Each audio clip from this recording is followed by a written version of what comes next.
Ballyhoo and welcome. The Passion Project continues.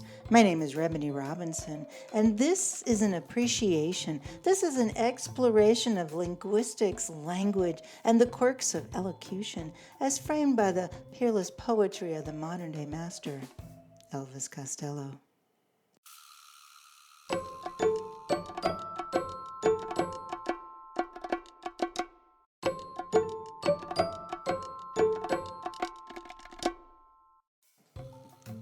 Today's slow drag is with Uncomplicated from Blood and Chocolate, released in 1986. The songwriting is credited to Elvis Costello's birth name. Who couldn't love the racket that this piece, that this entire album seems to make? Uncomplicated, of course, is anything but, which is exactly the charming ballywick of a masterful poet.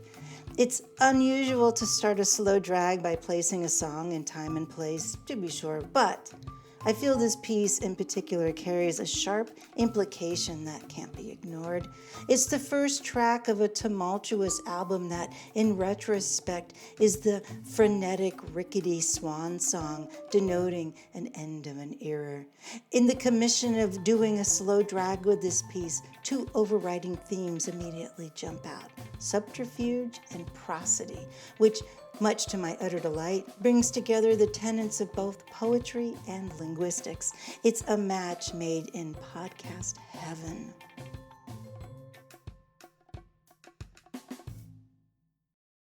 Blood and chocolate, I hope you're satisfied what you have done. You think it's over now, but we've only just begun. In keeping with a tradition that wouldn't be broken until all this useless beauty, Uncomplicated kaleidoscopes the spotlight away from the onus of having a title track.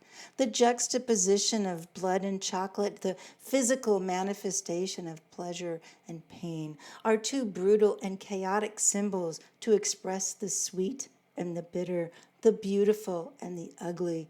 Much like, I hope you're happy now. I can't imagine anyone ever having uttered, I hope you're satisfied with what you have done, in a non-sarcastic manner. But that doesn't mean that the sentiment of these words cannot actually be sincere. Taking the ordinary and making it extraordinary seems to be an everyday event for our beloved entertainer. Likewise, you think it's over now. That's a sincere statement. It really was over. But it was obfuscated by the double meaning of only just begun. It was just going to be the beginning. He just didn't happen to mention what or for whom. Now, I did say, I hope you're satisfied with what you have done. But if you notice, the actual line doesn't include the word with. I hope you're satisfied what you have done. Whether sincere or sarcastic, the omission of this one word, the elision of the one line, doesn't seem to change the meaning, but it does bring to the forefront the notion of prosody and how this linguistic feature will go on to dominate this piece. The overriding prosody of this piece helps to clue in, to reinforce the seemingly contradictory urgency and indifference to simply get on with it. It's only just begun. Centering around articulation, prosody is part of the underlying foundation of language, the music of speech, if you will. Prosody encompasses intonation, stress, tempo, rhythm, and especially for our purposes, for this piece, chunking. As I've continued to marvel at and mention, Mr. Costello is an incredibly grammatically correct songwriter, more often than not writing in full sentences. Idioms and idiom busting aside, his lyrics rarely use slang or colloquial phrases such as we was or I ain't for quick reference. Fitting words to fill the space, however, is something only he seems to be able to do. In a 2020 Vulture interview for the release of Hey Clockface, Mr. Costello mentioned that his bravado is actually an affliction, that it's because he has a heart murmur, adding, but emotionally, it's so right for the material. This is in reference to singing ballads, but it seems germane to his fundamental, unique style and his selective prosody usage. As they say, it's not a bug, it's a feature.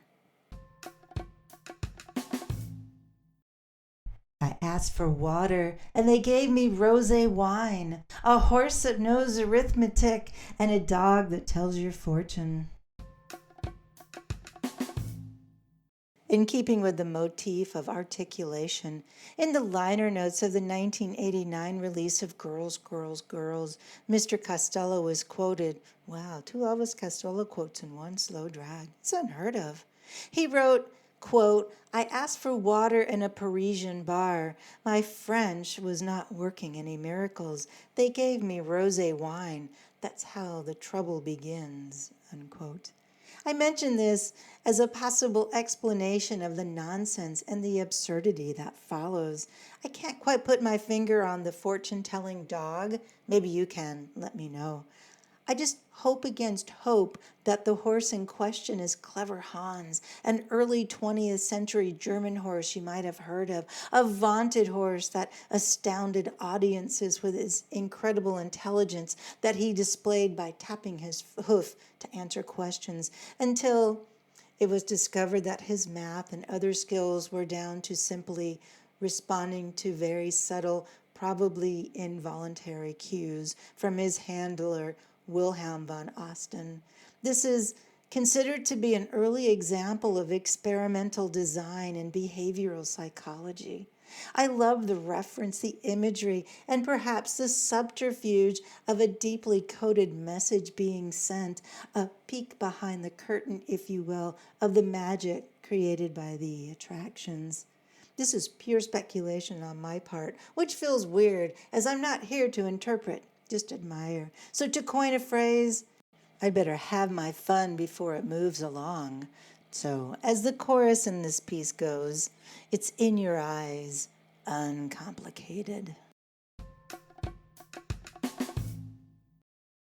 I want to buy you a big blue Dymo, cheap white plastic shoes that don't walk out and don't let in.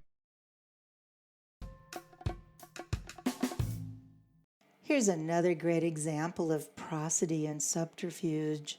First, it's not I want to buy you, it's a more urgent, less formal I wanna buy you. The prosody of this is what contributes to the ironically complicated atmosphere of this piece.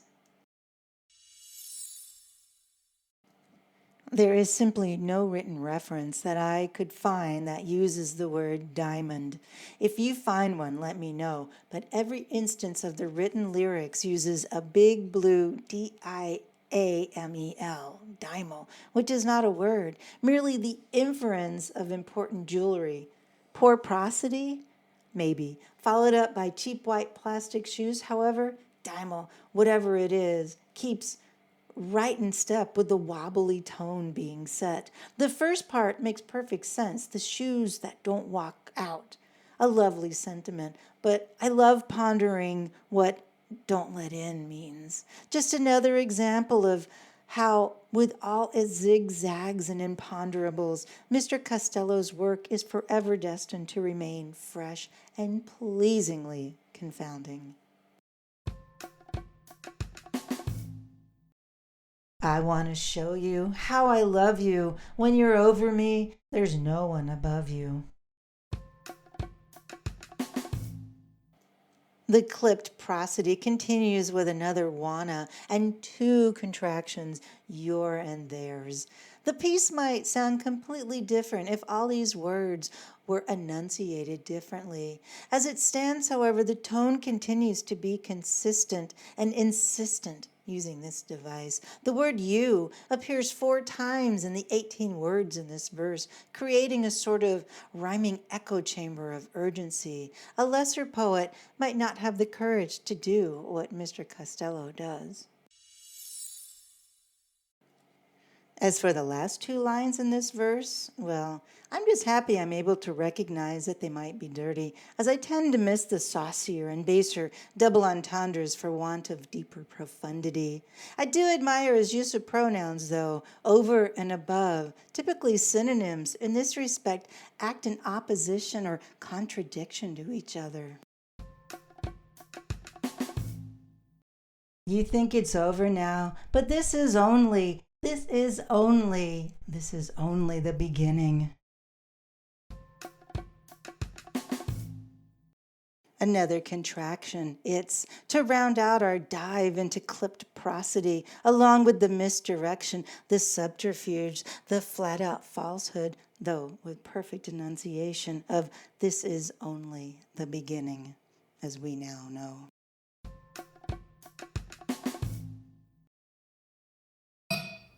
Dig it.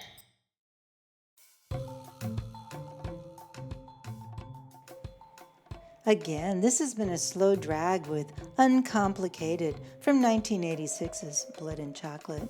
I know I've broken my own rule of interpretation in addition to appreciation, but sometimes it's just too glaring to overlook.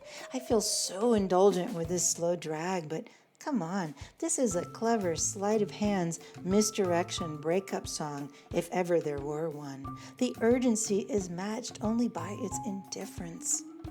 As you know, Blood and Chocolate came out the same year as my sentimental favorite, King of America, which is listed as being released first. And not that it matters, but it will always feel as if Blood and Chocolate came out first, the rickety swan song, as I dubbed it above.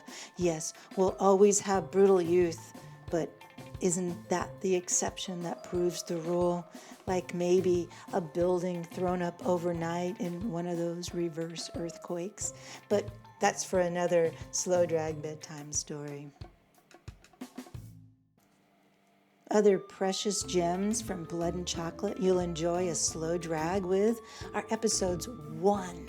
Just like the place where they take your spine, it's a slow drag with Poor Napoleon. Episode 25, Tough and Transparent. It's a slow drag with Crimes of Paris.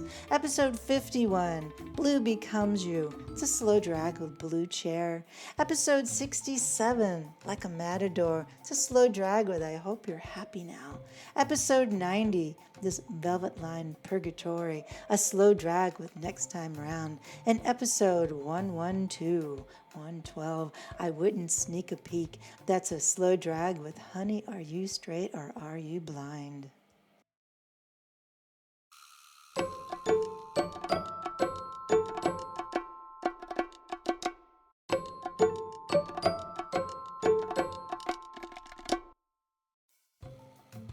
And that's it for today's slow drag, my fellow aficionado. Thank you for listening. I'll be back soon with another slow drag. Thank you for helping to get the word out about this little passion project. So, until next time, adieu, my little ballyhoo. Slow drag with Remedy.